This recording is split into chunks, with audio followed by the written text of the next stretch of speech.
Hey everybody, it's Brooke with the Buttered Home and welcome to my messy kitchen. Today we have a Burke's family favorite to show you, and it is our version of Coca Cola cake. It is my baby Reagan's favorite. She requested it for her birthday, so we're also going to share with you how we make it. And would you just look at this? It's just all set and glassy and gorgeous. So let's get started.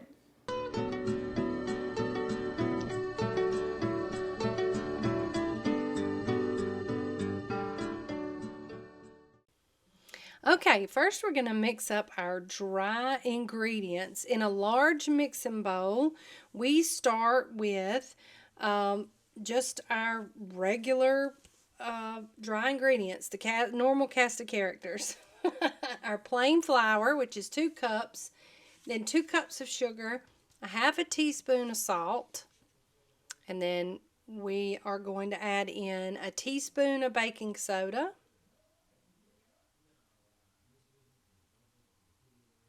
and I'm using a half a teaspoon measurement. That's why you saw me add 2. And then we're going to add in a half a teaspoon of cinnamon.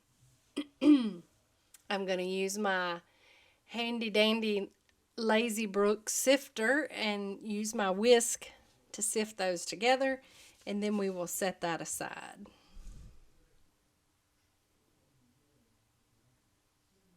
It seems like a lot of steps, but it's just really so worth it. Now in a medium boiler, we are going to heat up a cup of butter, unsalted, and then a 1/4 cup of cocoa powder on about medium heat. And then I'm putting in 1 whole cup of Coca Cola, and I'm using Coke Zero here. And then a half a cup of buttermilk. We're just going to heat that through until the butter is melted and the mixture just starts to bubble, and that'll happen pretty fast. But I'm going to fast forward it for you so you won't have to sit here and watch me mix it up. All right, so now you can see it's a good cohesive mixture, and I'm just running my whisk through it again just to make sure I have all those bits of butter. And see how it starts to bubble just around the edges? You don't want to bring this to a full boil, so we'll just take it off the heat. We let it cool for a bit, and then we add it to our dry ingredients. About 5 minutes we let it cool. I'm just going to blend those up and get it started to get the flour good and wet. And this will also help temper that cocoa mixture so it's not quite as hot. By adding it in and go ahead and mixing it a bit, I don't have to temper my eggs before I add them because the flour being room temperature helps kind of cool things off. So I'm just going to lightly beat 2 eggs and add those to the cake mixture.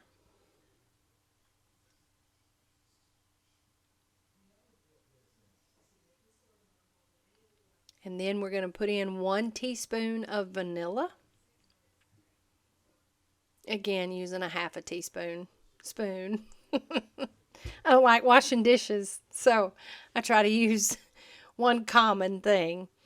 Then we want to mix that really well until it's all good and comes together.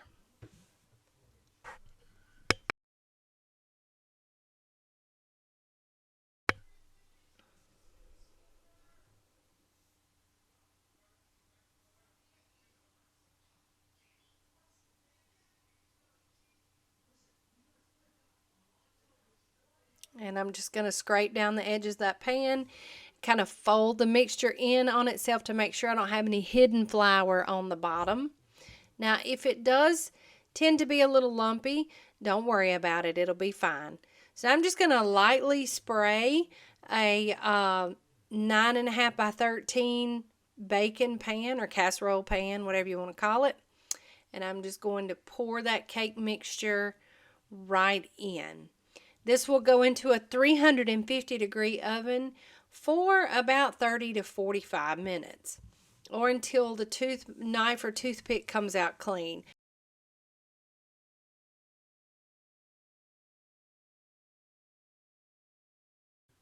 Okay, now that our cake is done and it's cooling a bit, I'm going to make the icing. This is the best part, y'all. So to the medium boiler, I'm going to add in a half a cup of butter, a fourth of a cup of cocoa, and a half a cup of Coca Cola. We're going to speed things up and mix those to combine and allow that butter to melt.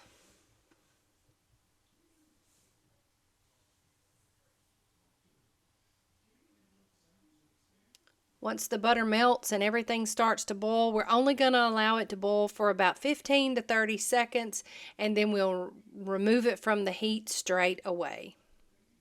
Now we add in 3 to 4 cups of confectioner's sugar. I like to use the full 4 cups because I like a nice stiff ganache, one that kind of sits on top of the cake and doesn't kind of roll down into the cake, if that makes sense. So we add that a little bit at a time and get it good and mixed in.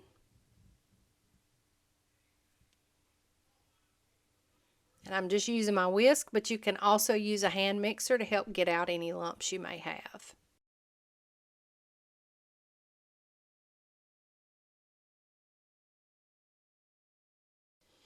Now I have that cooled cake, somewhat cooled. It's probably about the same temperature as the icing.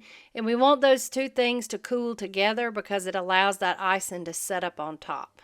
So we just pour that out using our whisk or spatula just to make sure we get a good even layer. And y'all, look at that beautiful Coca Cola cake. Let it set for 1 to 2 hours till the icing is nice and firm. Okay, everybody, we are back. We have finished our cook time. We allowed the cake to to cool just for about 10 minutes. You still want it kind of warm so that whenever you put the ganache on top, that it all kind of cools together. That way it's a constant temperature and that ganache has time to sit and set on top. I like it to sit on top. So now let's cut a piece and show you how perfect it is. Now, full disclosure, the first piece is always the cook's piece.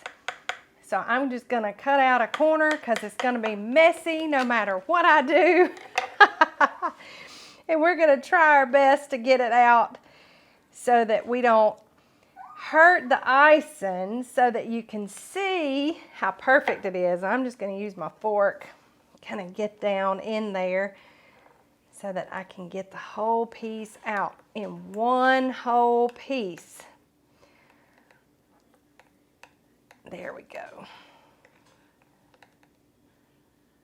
All right, this won't come apart just a bit, but that cake is super, super moist. So it's gorgeous. It's still nice and moist.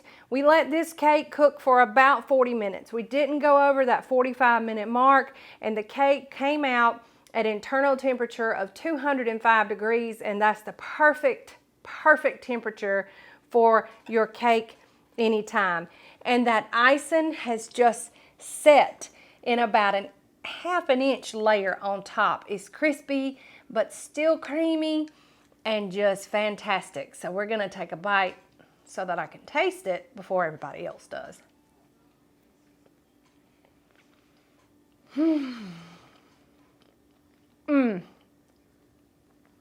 Perfect, delicious, moist cake. Like I don't have to have anything to drink after it. So that's how you know a cake is good and moist. And then that icing is the perfect mixture of crispy and creamy true ganache. Now, full disclosure, if you've never had Coca Cola cake before, you can't taste the Coca-Cola in it. That's why I use Coke Zero instead of Coca-Cola full flavor, because Lord knows this has plenty of sugar in it. We don't need to add much anymore. And that Coca-Cola, it just adds just a tiny bit of sweetness and also kind of a caramel flavor to this. The caramel flavor from the Coca-Cola, as well as the little bit of cinnamon that we put in there, make this not overly sweet. It's still sweet, but not overly sweet. So this is our version of Coca Cola cake. We hope that you try it and love it just as much as we do. It can be found over at thebutteredhome.com with a free printable recipe card with even room in the margin for notes you might need to make. We would appreciate a visit to our website over there, as always. And if you're not already, make sure that you're following us on all of our social channels. We have a real good time, and we want you subscribed so that you don't miss a thing. Also, if you want all of our videos, like this one, in one convenient place, be sure you head over to YouTube and search for The Buttered Home. And if you haven't already, hit that subscribe button so that you can be notified when we drop new videos like this one. All right, Reagan's got a lot of cake to eat, and I've had my one bite. I don't want to go into a sugar coma. Of course, I don't want her to either, but that's the thing about this. It's just sweet enough. One small piece, smaller than this one, is really all you need. This is a good cake to give to the people that you love. We hope that you enjoy it as much as we do. We love pictures of your food, so don't hesitate to send them to me when you make your first Coca Cola cake too.